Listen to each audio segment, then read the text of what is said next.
বাংলাদেশ সীমান্তবর্তী বর্ধিষ্ণু গ্রাম কৈজুড়ি। এই গ্রামে প্রায় ৩০০ বছর পূর্বে ১৭৪১ খ্রিস্টাব্দে অর্থাৎ অষ্টাদশ শতকে এখানে কামদেব সর্দার নামে এক ব্যক্তি বাস করতেন। তিনি ছিলেন রাজা কৃষ্ণচন্দ্রের দেওয়ান। এই কামদেব সর্দারের জীবনের নানা অলৌকিক ঘটনা এবং তার পরিত্যক্ত ভগ্ন রাজপ্রাসাদে আজ আমরা তোমাদেরকে নিয়ে যাব। নমস্কার বন্ধুরা, সঙ্গে আমি ইরাবতী চ্যানেলে আমি ইরাবতী মণ্ডল সবাইকে স্বাগত জানাই। চলুন ঘুরে আসা যাক সেই কামদেব সর্দারের ভগ্ন রাজপ্রাসাদে। কামদেব সর্দার ছিলেন রাজা কৃষ্ণচন্দ্রের দেওয়ান। তিনি অবিভক্ত বাংলা এবং সর্বত্র তিনি রাজস্ব আদায় করে রাজা কৃষ্ণচন্দ্রকে দিয়ে আসতেন। তিনিও ছিলেন বেশ বড় লোক। তার ছিল ৫ পুত্র, কিন্তু কোনো কন্যা সন্তান ছিল না। এই কন্যা সন্তানের জন্য তার মনে বড় দুঃখ ছিল। একবার বাংলাদেশের এক গ্রামে তিনি রাজস্ব আদায় গিয়েছিলেন। সেখানে তার পেছনে এক বাড়ির কিছু লোকজন তাকে নিয়ে নানা রকম আলোচনা করছিল, অর্থাৎ তার যে কন্যা সন্তান নেই তার জন্য তাকে আটকুড়ো বলছিল পিছনে। এটা তিনি শুনতে পান, ফলে তার মনে খুব দুঃখ হয়। তিনি ছিলেন মা কালীর ভক্ত। কথিত আছে তিনি মায়ের সঙ্গে মুখোমুখি তার কথা হতো তার। এবার তিনি যখন রাজস্ব আদায় করে ফিরে আসেন, তিনি মায়ের মন্দিরে গিয়ে দরজা আটকে পড়ে থাকেন। মায়ের মন্দিরে ধর্ণা দেন যে তার কন্যা সন্তান নেই, তাকে যেন কন্যা সন্তান দেওয়া হয়। মায়ের আদেশে মায়ের তাকে স্বপ্নাদেশ দেন।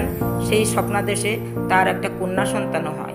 এই কন্যা সন্তানই কিন্তু এখনও তাদের বাড়ি এই পাশেই আছে, এই গ্রামেই আছে, এবং তারা এখনও নিষ্কর জমি ভোগ করেন, অর্থাৎ তাদের কোনো খাজনা দিতে হয় না। আমরা যেতে যেতেই সেই কন্যার বাড়িও অর্থাৎ সেই কন্যার বংশধরদের বাড়িও আমরা তোমাদেরকে দেখানোর চেষ্টা করব। আর এই কামদেব সর্দারের জীবনের নানা কাহিনী আছে। তিনি যেহেতু মা কালীর ভক্ত, মায়ের সঙ্গে তার সরাসরি কথা হতো। একবার কালী পুজোর সময় মা তার কাছে নরবলি খেতে চান, কিন্তু কামদেব সর্দার বলেন যে তিনি নরবলি দিতে পারবেন না, মা যেন নিজেই জোগাড় করে নিয়ে আসে।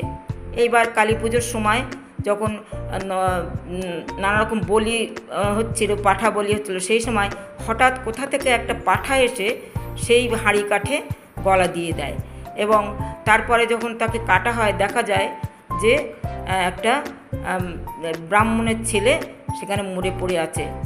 এই প্রথা মেনেই প্রতি বছর কালী পুজোর সময় ওই কালীকোঠাতে যখন ছাগল বলি হয়, সেই ছাগল বলির সাথে সাথে কুমড়ো বলি দেওয়া হয়, এবং সেই কুমড়োতে মানুষের মুখ এঁকে তবে বলি দেওয়া হয়। এই প্রসঙ্গে বলে দিই, এই গ্রামটি উত্তর ২৪ পরগনার স্বরূপনগর থানার অন্তর্গত বসিরহাট মহকুমার কৈজুড়ি গ্রাম পঞ্চায়েতে অবস্থিত। আমরা সেই কালীকোঠাতে যাব। সেই জীবন্ত কালীর যেখানে তার অবস্থান, সেই কালীকোঠাতে যাব। এই কালীকোঠায় প্রত্যেক বছর কালী পুজোর সময় ধুমধামে কালী পুজো কিন্তু অনুষ্ঠিত হয়, এবং সেই সমস্ত গ্রামে যে কালী পুজো হয় সেই বিসর্জনের দিন সমস্ত কালী এই কালীকোঠাতে আগে নিয়ে আসতে হয়, তারপরে তাদের বিসর্জন দেয়। এবং এই কালী পুজোর সময় প্রায় লক্ষাধিক লোক কালীকোঠায় সমবেত হন। আমরা সেই কালীকোঠা দেখব, আর দেখব কামদেব সর্দারের যে ৫ পুত্র ছিল তাদের বংশধরেরা এখনও আছে, সেখানে যাব। আরও কথিত আছে যে কামদেব সর্দারের যে বাড়ি, পুরনো বাড়ি, সেই পুরনো বাড়ির তলায় নাকি গুপ্তধন অর্থাৎ সোনার মুহূর্ত পাওয়া গেছে। সেই মুহূর্ত এই কামদেব সর্দারের বংশেরই একজন সেই মুহূর্ত খুঁজে পায়, এবং তাই দিয়ে শিব মন্দির তৈরি করে, এবং সেই মন্দিরের গর্ভগৃহে এখনও সেই কলসি ভর্তি মোহর জমা রাখা আছে। সেটা গল্প কথায় আমরা শুনতে পাই।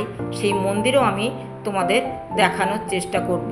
আমরা চলেছি সেই কামদেব সর্দারের বাড়ির দিকে। আমরা এই যে আমাদের একটা দক্ষিণ পাড়া প্রি প্রাইমারি স্কুল পার হয়ে একটু পরেই গেলেই আমরা পেয়ে যাব কামদেব সর্দারের সেই কালীকোঠা। অর্থাৎ প্রথম আমরা কালীকোঠাতেই যাব। কালীকোঠায় গিয়ে আমরা মা কালীর সেই মন্দির দর্শন করব।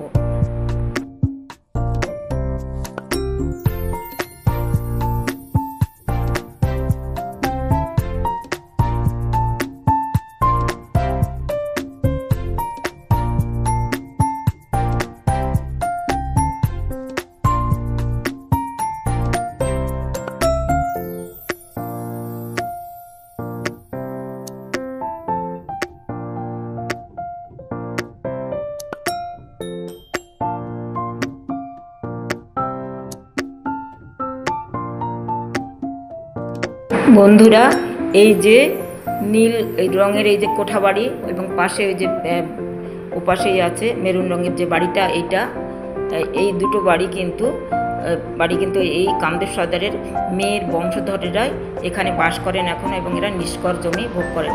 আচ্ছা, আমরা এখান দিয়ে এবার পার হচ্ছে, ওই যে সামনে আমাদের কালী মন্দির, দুপাশে দেখুন পুকুর, এই মাঝখান দিয়ে রাস্তা বেরিয়ে গেছে। আমরা সেই কালী মন্দিরে যাচ্ছি যেখানে সেই মা কালীর পুজো করতেন কামদেব সর্দার। সেই কালীকোঠায় আমরা চলেছি। দেখুন দুপাশে পুকুর, এই কালীকোঠায় যাওয়ার পথে দুপাশে কিন্তু পুকুর দেখতে পাচ্ছেন।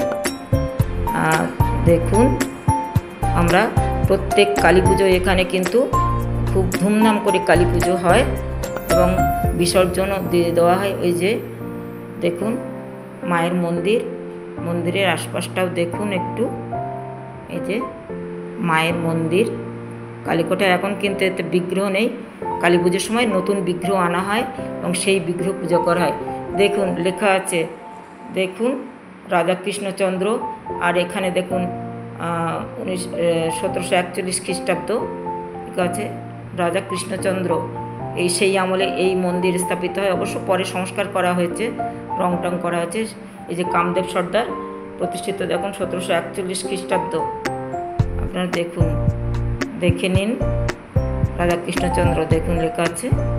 এই মন্দিরে প্রত্যেক বছর কিন্তু কালী পুজো হয় এবং মা কালীকে সোনা দানায় সাজিয়ে দেওয়া হয় এবং চতুর্দিক থেকে ভক্তের সমাগম হয়। সকাল 12টা থেকে শুরু হয়ে যায় পাঠা বলি, এবং অনেকেই মানত করে পাঠা বলি দিয়ে থাকেন এবং সকলের মনস্কামনা পূর্ণ হয়। কারণ সকলের ধারণা এই কালী, জাগ্রত কালী, এই মা কালীর মন্দিরে যে যা প্রার্থনা করবে সবার প্রার্থনায় মা পূরণ করেন। এই দেখুন ভেতরে এসেছে, একটু দেখুন মায়ের এই ওই যে বেদি করা আছে, ওখানে মায়ের মূর্তি প্রতিষ্ঠিত করে পুজো হয় কালী পুজোর সময় প্রতি বছর, এবং এই গ্রামের লক্ষাধিক লোকের কিন্তু সমাগম হয়। এই যে মন্দিরের আশপাশটাও একটু দেখুন আছে, দেখুন এখানে অনেকেই সাইডটা পাকা করে গাঁথা, এবং এখানে কিন্তু অনেকেই দণ্ডি দিয়ে থাকেন, তাদের এই যে সাইড পাকা করে দণ্ডি দিয়ে থাকেন, দণ্ডি খাটেন, মায়ের কাছে মানত করেন এবং তাদের মনস্কামনা পূর্ণ হলে তারা মায়ের পুজো দেন, দণ্ডি খাটেন। তার জন্য এই সাইডটা পাকা করে গেঁথে দেওয়া আছে, দেখুন।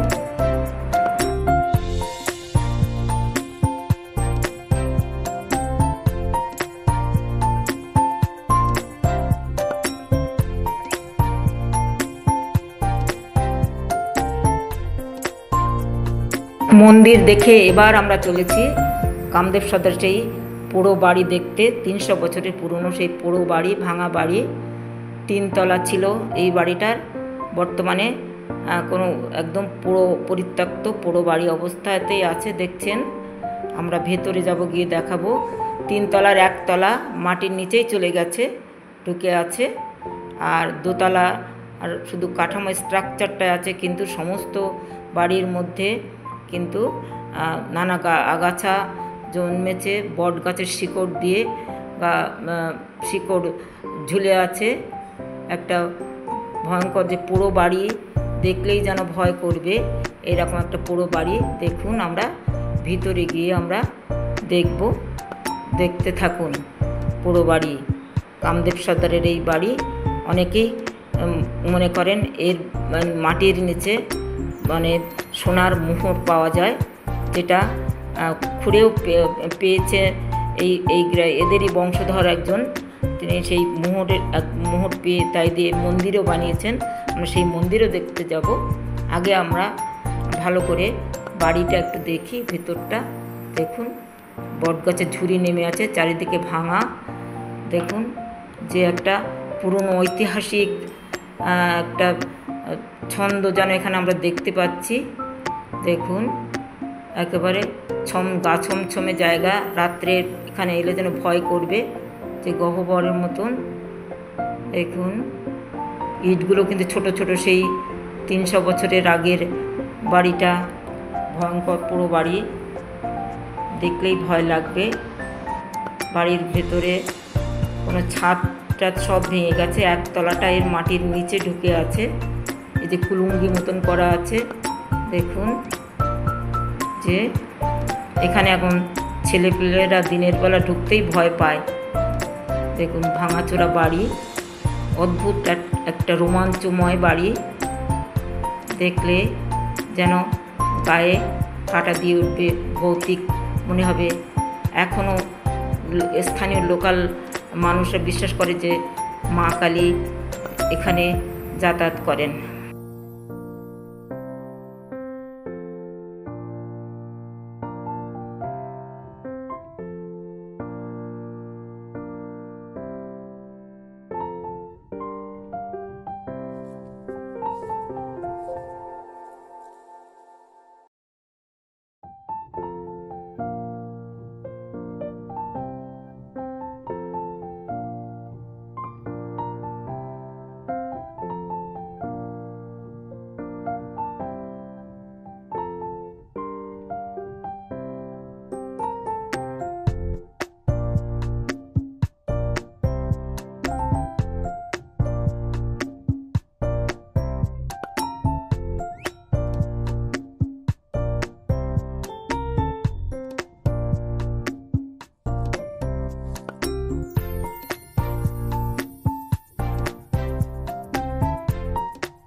এই যে বন্ধুরা দেখুন, কামদেব সর্দারের সেই অষ্টাদশ শতকের এই বাড়ি কিন্তু কামদেব সর্দার রাজা কৃষ্ণচন্দ্রের দেওয়ান ছিলেন অষ্টাদশ শতক আগে।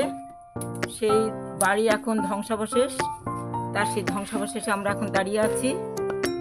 দেখুন কৈজুড়ি গ্রামের ঐতিহ্যমণ্ডিত সেই সর্দার বাড়ি। কামদেব সর্দার যে মা কালীর পূজারী ছিলেন, সাধক ছিলেন, তারই বাড়ি এটা।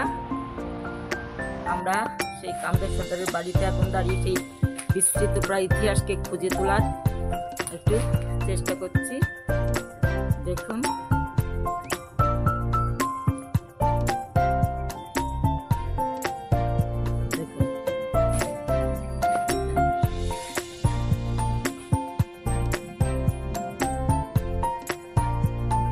এবার আমরা চলেছি কামদেব সর্দার নির্মিত একটা দিঘির দিকে।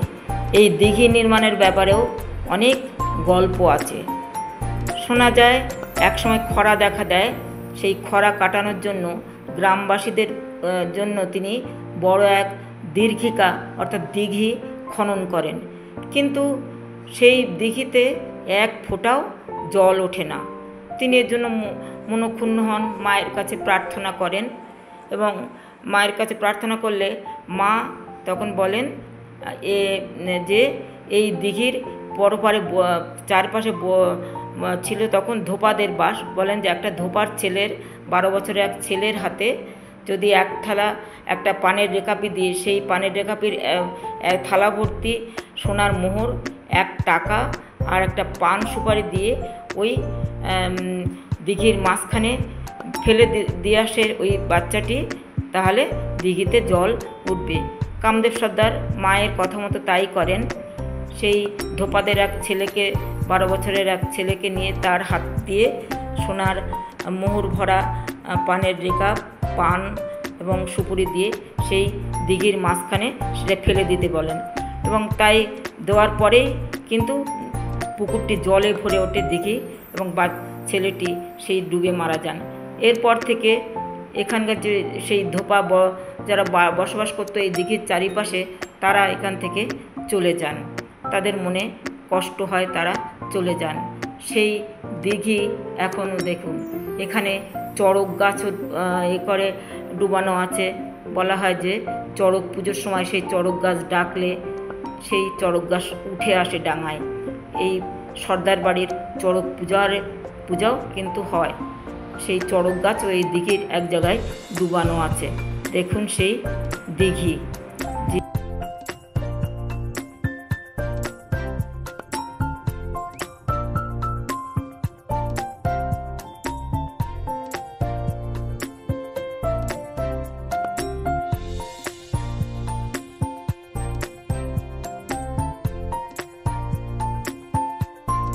আমরা দিঘি দেখে এবার চলেছি সেই শিব মন্দির দেখতে, যে কথিত আছে যে শিব মন্দিরের নিচে সোনার মোহর ঘোড়া পোতা আছে। আমাদের সঙ্গে এই বাচ্চা ছেলেগুলো দেখছেন, ওরাও আমাদের সঙ্গে ছিল, ওরাই আমাদের পথ দেখিয়ে নিয়ে যাচ্ছিল। আর আশপাশের গ্রামবাসীরা আছে, পাশেই আমরা চলেছি সেই মন্দির দেখতে। সেই পোড়ো বাড়ির পাশ দিয়েই কিন্তু সেই মন্দিরের রাস্তাটা, এই যে পোড়ো বাড়িটা তার পাশ দিয়েই মন্দিরের রাস্তাটা। আর এই আশপাশে সব বসতি স্থাপন করে আছে, কিন্তু সেই কামদেব সর্দারের সেই বংশধর অর্থাৎ 5 পুত্রের তাদের সন্তানাদিরা বা তাদের বাড়ির লোকেরা এইসব বসতি স্থাপন করে আছে আশপাশে। এই জন্য এগুলো সর্দার পাড়া বা সর্দার বাড়ি বলা হয়। এই যে দেখুন, এই যে এই বাড়িটার কামদেব সর্দারের এক ছেলের বংশধর এখানে বাস করেন। এখানে দোয়েল সর্দার এই বাড়ির মালিক, তারই ছেলেপিলেও এখানে আছে। এই দোয়েল সর্দারই খুঁজে পান সেই সোনা ভর্তি মোহর, ঘোড়া ভর্তি মোহর পান এবং তাই দিয়ে মন্দির নির্মাণ করেন। এবং বাকি মোহর বলা হয় যে মন্দিরের নিচে মাটিতে পুঁতে রাখা আছে। এই যে শিব মন্দির দেখতে পাচ্ছেন, এই যে মন্দিরটা, মন্দিরটা সেই মোহরের টাকাতেই নির্মিত বলে থাকেন গ্রামবাসীরা সবাই। এটাই আমরা মন্দিরটা দেখতে ঢুকবো ভেতরে। দেখুন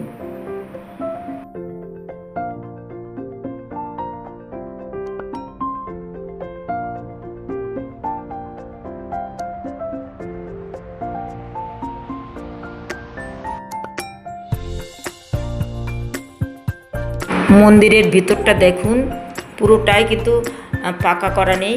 এই যে কিছুটা মাটির, এবং বলা হয় যে এরই তলায় ওই ঘোড়া ভর্তি সোনার মোহর রাখা আছে, এবং গ্রামের মানুষ সবাই সেটাই বিশ্বাস করে, এবং সেটাই হয়তো সত্যি, আমরা ঠিক জানি না। তবে এই যে পাকা করা নেই দেখে একটু মনে হয় হয়তো হতেও পারে এর নিচে হয়তো সেই ঘোড়া ভর্তি সোনার মোহর রাখা আছে আজও, এবং সেই মোহরের কিছু অংশ দিয়ে এই মন্দির নির্মিত হয়েছে, এবং সেটা স্থানীয় লোকেরাও সেটাই বিশ্বাস করে। দেখুন যে এটা এখানে শিব মন্দির এবং অন্যান্য দেবতাও এখানে আছে মন্দিরের মধ্যে। আর ওই যে দেখুন মন্দিরে প্রচুর আছে গর্ত, ওগুলো কিন্তু সাপের, প্রচুর সাপের আনাগোনা, সাপ ওঠে ওখানটাতে। এই যে গর্তগুলো দেখুন, ওখান দিয়ে সাপের চালা বলছে, প্রচুর সাপের পাশে, অর্থাৎ শিব মন্দির, তার জন্য প্রচুর সাপের ওই যে ওই গর্তগুলো কিন্তু সব সাপ ওঠে। দেখুন এই মন্দির দেখা হয়ে গেলে আমরা এবার যাব রাধাকৃষ্ণ মন্দির দেখতে, যে মন্দির এই সর্দাররাই বানিয়েছে।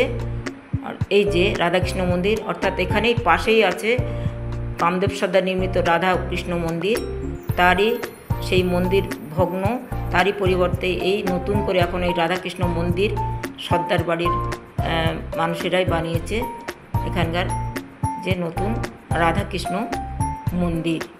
দেখুন এবার বন্ধুরা আমি তোমাদের জানাই কিভাবে এখানে আসবেন। শিয়ালদা থেকে বনগাগামী ট্রেনে এসে আপনারা মসলন্দপুর নামবেন।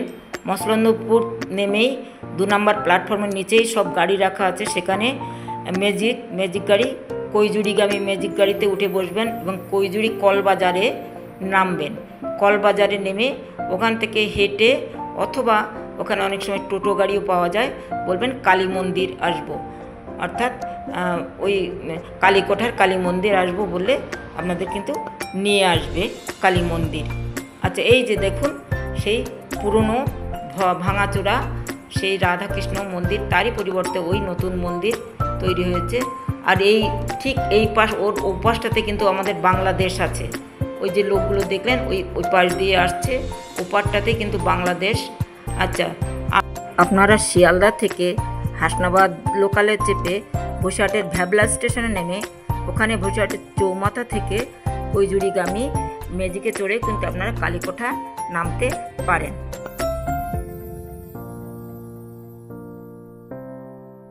দিনেই এখানে কিন্তু কোনো হোটেল নেই, থাকার ব্যবস্থা সেই জন্য নেই, তবে কলবাজারে গেলে আপনারা টিফিন করে নিতে পারবেন। খাবারের দোকান টোকান আছে, ভাতের হোটেলও আছে, কিন্তু থাকার কোনো জায়গা নেই।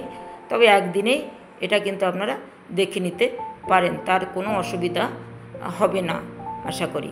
তাই বন্ধুরা অবশ্যই আসবেন আমাদের এই গ্রাম কৈজুড়ি, অর্থাৎ এই কৈজুড়ির কামদেব সর্দারের বাড়ি, কালীকোঠা, তার ভগ্ন রাজপ্রাসাদ, শিব মন্দির, এইসব দেখতে অবশ্যই আসবেন, ভালো লাগবে আশা করি। একটা পুরানো, একটা রোমাঞ্চকর স্থান দেখার অনুভূতি পাবেন, যেটা যার মধ্য দিয়ে থাকবে গা ছমছমে একটা ভাব এবং ঐতিহাসিক একটা মুহূর্তকে জানা চেনার একটা আগ্রহ আপনাদের মধ্যে জন্মাবে।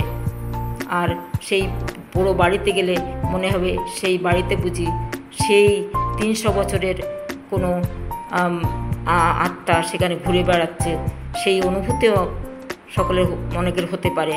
আমার তো হয়, আমি তো এই বাড়িতে অনেকবার গেছি, এবং গেলেই আমার মনের মধ্যে সেই 300 বছরের আগের সেই স্মৃতি যেন ফিরে আসে, সেই পুরনো রাজবাড়ির স্মৃতি। তাই অবশ্যই আসবেন। আর বন্ধুরা ভালো লাগলে অবশ্যই আমার এই চ্যানেলটি সাবস্ক্রাইব করবেন আর সঙ্গে থাকবেন। আশা করি সবাই ভালো থাকবেন, সুস্থ থাকবেন। আশা করি সবাই আমার এই গ্রামে আসবেন। আর বিশেষ করে কালী পুজোর সময় কিন্তু এখানে প্রচুর ভিড় হয়, এবং বাইরের প্রচুর লোক এখানে কালী পুজো দেখতে আসে। তাই আপনারাও এলে আসতে পারেন, এবং আসার যে পথের বিবরণ দিলেন সেইভাবে আপনারা খুব সহজেই কিন্তু চলে আসতে পারবেন।